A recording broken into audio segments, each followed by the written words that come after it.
Hello, everyone. I'm Dara Bunjon. I'm the food enthusiast here at J More Living. And if this is your first time tuning in, I'm a food writer, food stylist, PR maven, and a very frustrated baker. All our shows are archived up on J More Living's Facebook page and jmoreliving.com. So feel free to dig back in and see your favorite people, both locally here in Baltimore, nationally, and actually internationally as well. Take us for your walks, your runs, and your drives. Very excited today to have Christine Sahadi Whelan on, who is the author of Flavors of the Sun, the Sahadi's Guide to Understanding Buying and Using Middle Eastern Ingredients. Now, Sahadi's has been around since the late 1800s in Brooklyn, Lebanese. It started off as a Lebanese grocery store for those at that time. And let's bring Christine in. Hi, how are you? I'm fine, Christine. How are you? What's on your plate today? Great. Thank you for having me. I'm delighted to be here. Well, I'm excited. We had a little chit chat just for a second before you came on. And just to fill people in, for about 5 years, I worked for a local spice company here called Man Spices.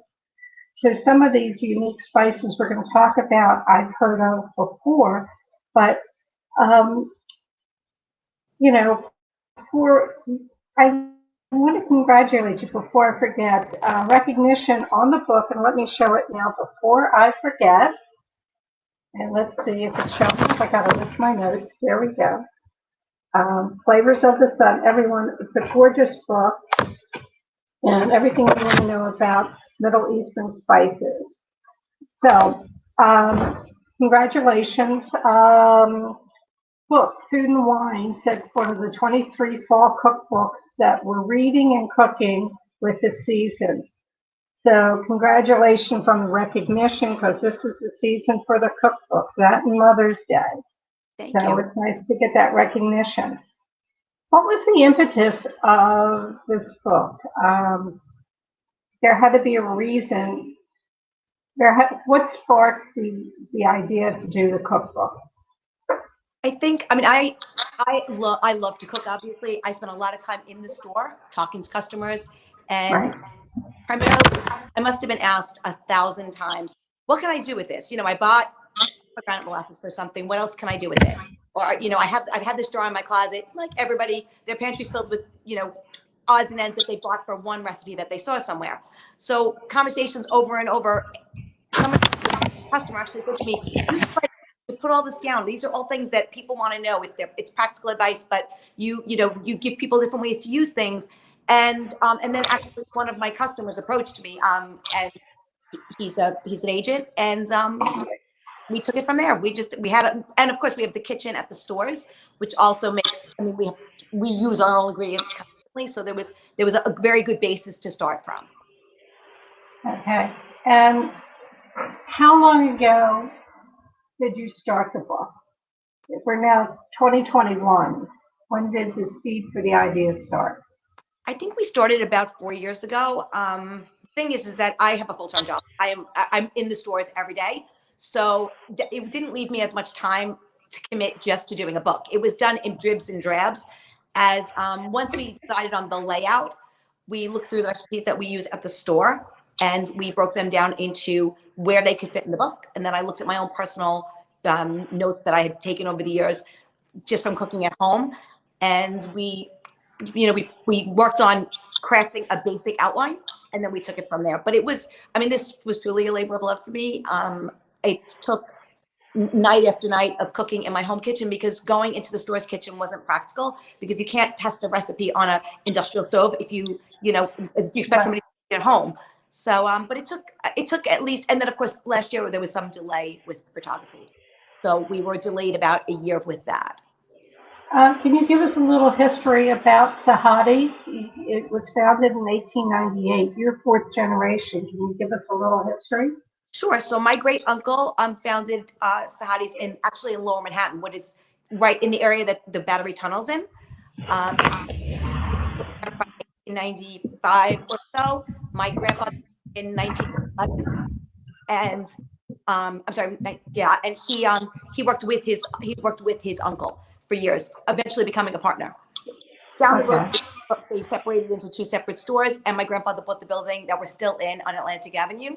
And we opened there in 1948, and we expanded twice there horizontally. So it's now 3 storefronts. And then in 2019, we opened up in Industry City, which is our cafe and our Mediterranean wine bar, as well as another store. So we're still doing essentially what we were doing all these years. We have obviously added a lot more variety to our offerings. I mean, we offer other things besides Middle Eastern things. As Middle Eastern food has become more and more popular, some of those items have become some of the ingredients have become so mainstream that they're produced in Brooklyn and in other places. So we've expanded our offerings a lot. We do a lot of local suppliers, and we still do a lot of Middle Eastern. I mean, we bring containers and containers of products from Lebanon, some Turkey, Greece, and that area of the world. We do our own roasting and stuff at our warehouse here. So we bring in raw stuff and we roast. We have a lot of components that we also do wholesale. So from our warehouse. So we have a lot of components going on, but it's 3 separate buildings. And but essentially we do the same thing we always did. We bring in Middle Eastern products and we sell them. And we introduce people to them if they don't know, and we talk about them. And we hope to bring the best of that to customers too. I think, as you said, part of this coming out is that if the New York Times or Bon Appetit put in a recipe and they said sumac, or they said Ufer beaver or Ufer pepper, the people came running to you. What are these? But I think sumac has become pretty well mainstream at this point. I'm seeing some of the regular spice companies having it up. Mm-hmm. Let's talk about the 5. You have 5 sections in the book. Let's talk about those. Sure. So we designed the book. There are lots of cookbooks out there, and most of them are divided up between like appetizers, or what have you.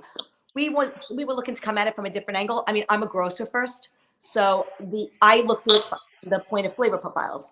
I feel like if you know what flavor profile you're trying to hit, it widens your variety of food you can make across the board. If you know that you want something that's bright, then you can find something to replace one bright flavor with another bright flavor. And I think that people to look at the book as not just a straight out cookbook, open this book, do this recipe, but substitutions. What else you can use? What else can you use it for?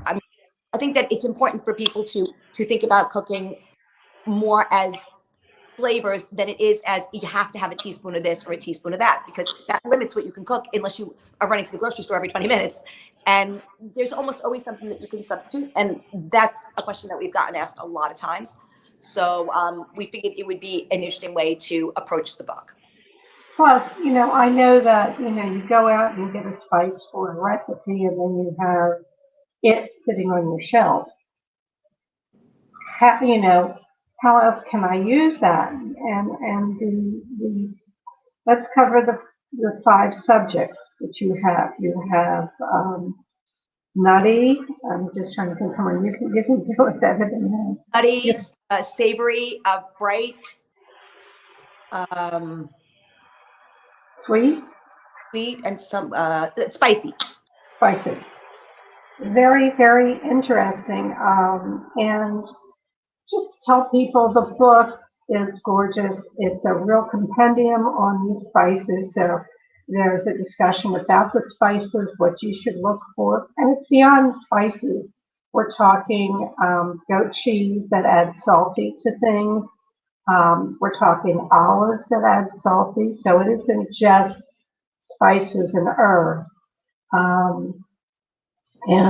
I was saying, I made a chicken salad, and usually I use curry powder and some dried fruit, and I saw your suggestion to use sumac, which is under the tangy section. It's a slightly tart flavor. It's without adding liquid to the recipe. I didn't have any yogurt, so I used mayonnaise and some dried fruit and I believe mint. And it was really quite good, refreshing, a bright flavor, a different way to do the chicken salad. So I do recommend the book. And again, let's remind people the name Flavors of the Sun by Christine Sahadi Whelan. And you can find information on sahadis.com. All this information will float up. If you could go back and give your 18-year-old self a piece of advice, what would it be? Wow, that's an interesting question. In terms of cooking or in terms of my life? Whatever, whatever. We're a curious bunch watching you. I think definitely reach for the stars and don't worry so much about what it looks like. Just go with your gut. I feel like I worry, you know, when you're younger, you worry about things that you don't want, that when you're older, you realize, it didn't really matter to begin with. So that's what I tell my kids. So. Was there ever a question in your mind that you would not go into the family business? No, even as a child, I love to cook. I love to bake. I always took, you know, any courses I could in it. I mean, my degree is in finance and international business, but I did spend many, many hours in culinary classes, just learning techniques and stuff that I didn't know. I've always loved food. I love to talk about it.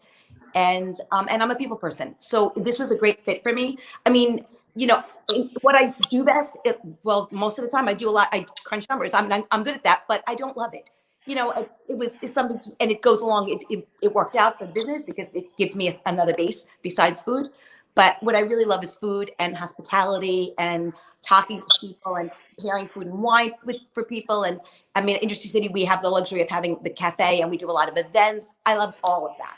Like that's all part of, you know, creating new recipes. I do R&D for new ingredients that we package or new ingredients that we have packaged. We are very proprietary on almost everything. So all of our custom spice blends were made in-house by us first. You know, and we still blend by hand. I like all of that. All of that is part of what makes the store tick for me.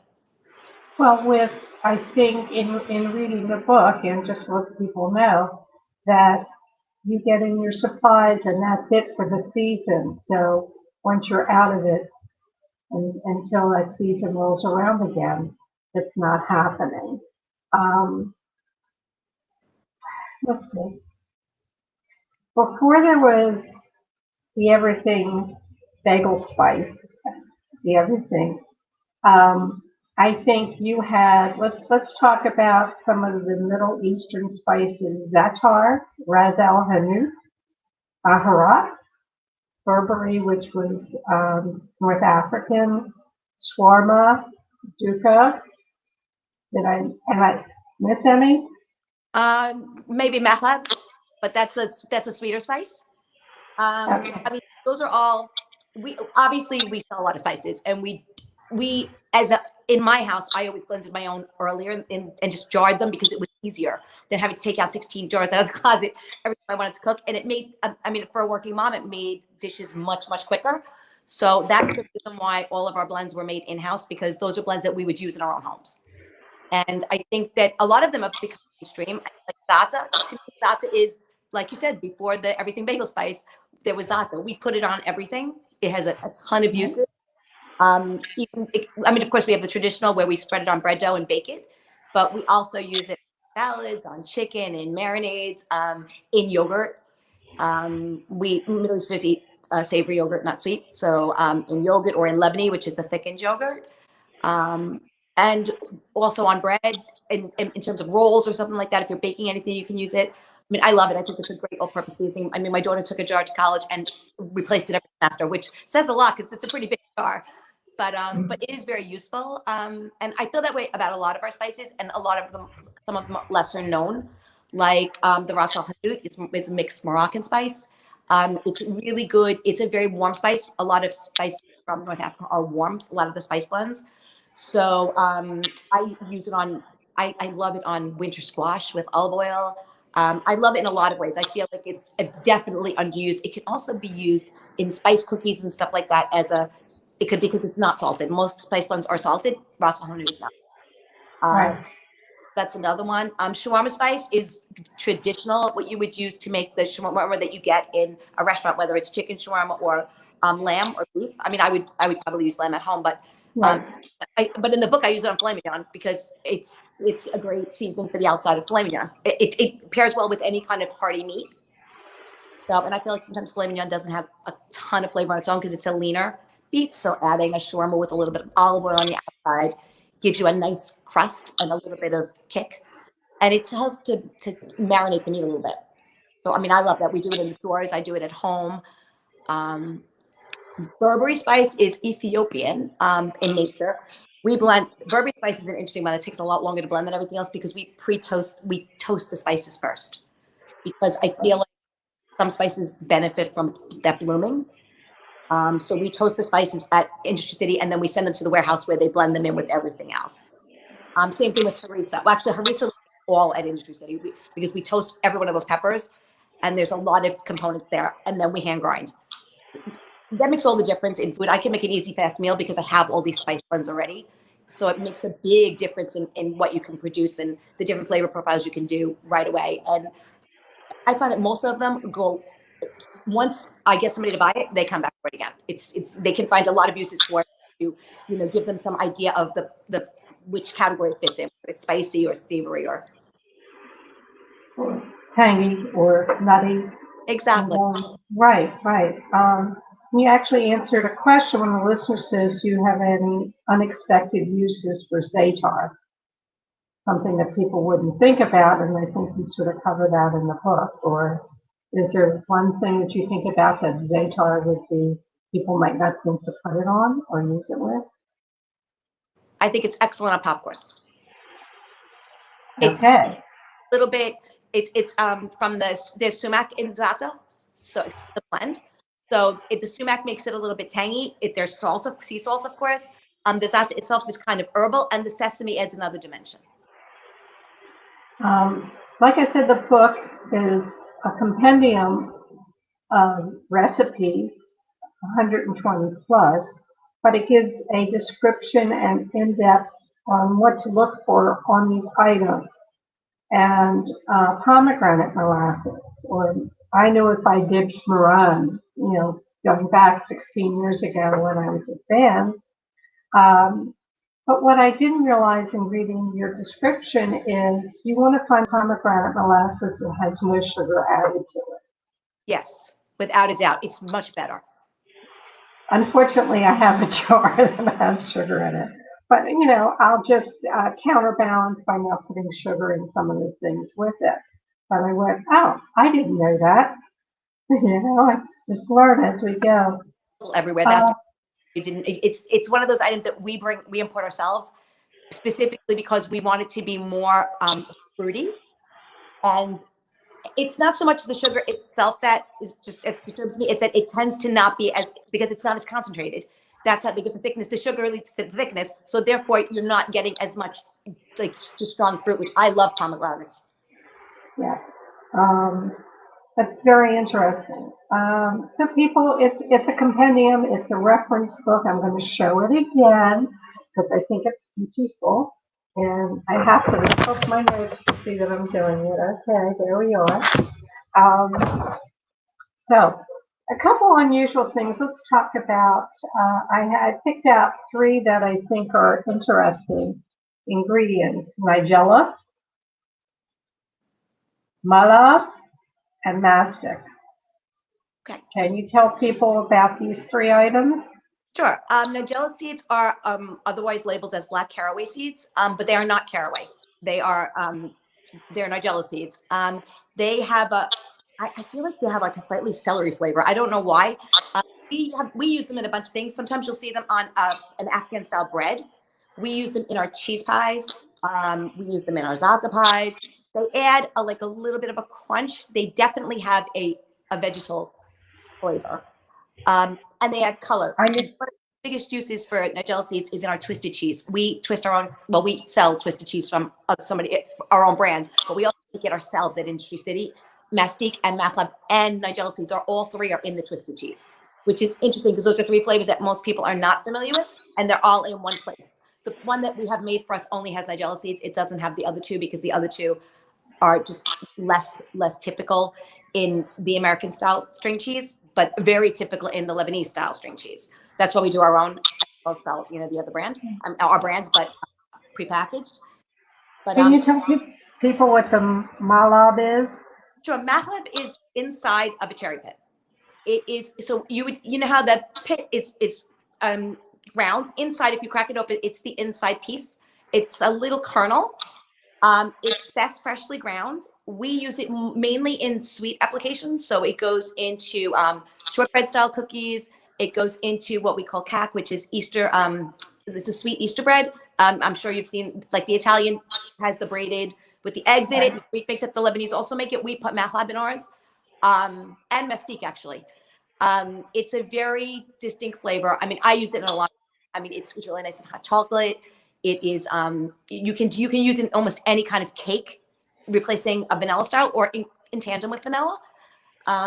It's a very, not kind of floral. It's very hard to explain the flavor of mahleb. It's kind of floral. It feels like it belongs in sweet applications. Even when you smell it, it smells like it belongs in sweet applications. But I love it. It truly reminds me of my childhood because it's in a lot of Middle Eastern desserts. So it always makes, when I smell it, it always brings me back to, being a kid and breaking open that Easter bread on the day before Easter. Right, and mastic, which has sort of pine flavor, but it's sap, isn't it? A sap? Yes, mastic truly is a gum. In its form, you have to crush it really, really well to use it. Otherwise, it tends to gum up in things. It does add thickness. So we had an Egyptian chef years ago who used to always put it in the chicken soup. She would crush it and put it in the soup at the store, and it would give the soup a little bit more body and an undertone of that resin, that pine. But what you would really feel was more the mouthfeel. We put it in our Greek Easter bread, also our Greek style Easter bread. It's used in a lot of uses. We use it in our ice cream. It helps to make ice cream sticky. Middle Eastern ice cream tends to be stretchy or sticky, for lack of a better word. It is, we don't use a lot of cream. We use more milk as opposed to full cream. The mestique helps to give it body, and also flavor, of course. Right, a hint of pine. Aleppo pepper, Ufer pepper, and it's old because it's from Van. I have a drab left of the Ufer beaver, which is a very dark, hot pepper powder. And I will be reordering, and I am intrigued by the Aleppo because it's more flakes than it is a ground powder. Am I correct? Yes, definitely. Aleppo pepper. Those are two very interesting peppers. They're both, originally Aleppo it was grown in Aleppo, Syria, and Urfa is a Turkish pepper. But right now, because of the situation in Aleppo, Syria, most of the farmers there have moved over, or a lot of the farmers have moved over the Turkish border to be on the other side, to be in a place, I guess, that they consider safer. So that's now being grown there. We have seen some from Syria, but most of the Aleppo now is coming from Turkey. But it's very, very similar. Aleppo pepper is much more moist than most of the other peppers on the market. It clumps a little bit in the jar. That's perfectly normal. It's just not a dry powder. Like you said, it is a very coarse grind. It tastes a little bit smoky. It's not very hot. It's got a kick to it, but it's not hot that you can't use. Like, I could put a tablespoon in a dish and not be appalled at the level of heat. It's just not that hot. It adds a lot of color. I use it as a finishing pepper on my table all the time. Like, people put, salt and pepper on a dish. I put salt, pepper, and Aleppo pepper on almost anything. I like the little hint of that smokiness. I like the textural difference between that and other peppers. I really like pepper in general. Obviously, you can see I use it in a lot of things in the book. But Aleppo is probably my favorite because it can be used on almost anything. I love it on like eggs and stuff like that because it adds color and flavor, but it doesn't shock your mouth. Urfa is different. Urfa is interesting. It is dried on the vines, on the actual plant. So yeah. And the thing is, the sun is very, very direct. So they dry quickly. They ripen essentially, and then they dry on the vine, and then they're clipped. So Urfa is an entirely different pepper. It's got a much more smoky flavor, but it's also much hotter. So when you're putting in Urfa pepper, you definitely have to be more aware of, quantities that you're putting in, because it's got fabulous flavor, but it's a much spicier flavor, and it's a mahogany color as opposed to a bright red. Right, and I love it, and I use it mostly if I'm doing sauteed potatoes. And I mix up my paprikas and my peppers, and it's good. Yeah, it's very good. It's time for a new jar. So we have Thanksgiving coming this month. Any hints for something different for people's turkeys this year? I mean, personally, I love Ras El Hanout. I use it on a lot of things. I love the way it makes the house smell. I use it all the time. So, I mean, I obviously love olive oil. I would rub a generous amount of olive oil over the top. I don't stuff my turkeys. I do the stuffing on the side. I would stuff it with some aromatics, some celery, some pieces of onion, and certainly I'll have a lemon cut in half. And then I would marinate it with the Ras El Hanout and some sea salt, and just leave it, a day or two for it really to marinate in there. And then I would sprinkle it again before I put it in the oven. I'm coming to your house. A little bit of a drive, but I'll be there. All right, so I have two typical questions I ask at the end of the show. What was your most epic culinary fail? Epic culinary fail? Fail. We've all had great successes. Something that's in the book, which is the one I was telling you about, the Easter bread, the little Brown's Easter breads. They're like a bracelet. I got the recipe from my cousin, and I could not make it work. And we must have tried it 15 times. If I ever write another book, it's going to be featured, because I'm going to figure it out. But she makes them every year, and I probably should just go watch her, because I just couldn't. I couldn't make them. I couldn't make them work. I don't know why. And I had made them in the past, but this time, because I was doing it for the book and I was measuring everything, I couldn't get it to work. So it is what it is. You left something out intentionally. That's some people do. They don't really want to give you the recipe. It was very frustrating, and I'm not usually frustrated in the kitchen. Okay. And my final question for you, Christine. What didn't I ask you that I should have? I don't know. You didn't ask me what my favorite recipe in the book was, which is unusual. Most people ask. That's usually the first question that people ask me. But they're all your children. How can you pick a favorite? But you can let us know. My favorite recipe in the book that I pushed for this one, because everybody said, people don't make the whole fish, the grilled whole fish. I love whole fish, but it's not as made as frequently, I guess, by the average person. And they were like, I don't know. And I was like, I love that recipe. And I think that we should put one thing in there that looks like it's more difficult than it is, because it's a really easy recipe to execute. But it's one that I use all the time. It's like a regular summer staple for me, and I love it. That's great. Well, let me remind people. So we're going to pull it up here. Christine Sahadi Whelan, and I got to pick up my notes here. Yeah. Flavors of the Sun, hot cookbook, great resource. So pick it up. You can, anywhere that you buy cookbooks, it's there. You can find it at sahadis.com, and you won't regret it. It's a great resource. And Christine, I want to thank you so much. I'm going to do a couple notes and wrap up. And thank you for taking time out in your day, the best of the holiday season, and hopefully we help you sell another book or two. Thank you so much for having me. I really appreciate it. Okay. Have a good afternoon. All right, everyone. Before I forget, for those celebrating Dawala, if I'm saying it correctly today, may your Dawala be free from darkness and abundant with light. Thank you for tuning in this week. If you want to reach me, it's info at jmoreliving.com. And I'm sorry, I think I'm messing this up. Okay, so you can reach me at Dara Cooks. This video will be up on Jmore Living's Facebook page and jmoreliving.com's website for perpetuity. And feel free to check in on all the shows that have been archived. I want you all to have a great week. May your place always, always remain full. Thank you for tuning in.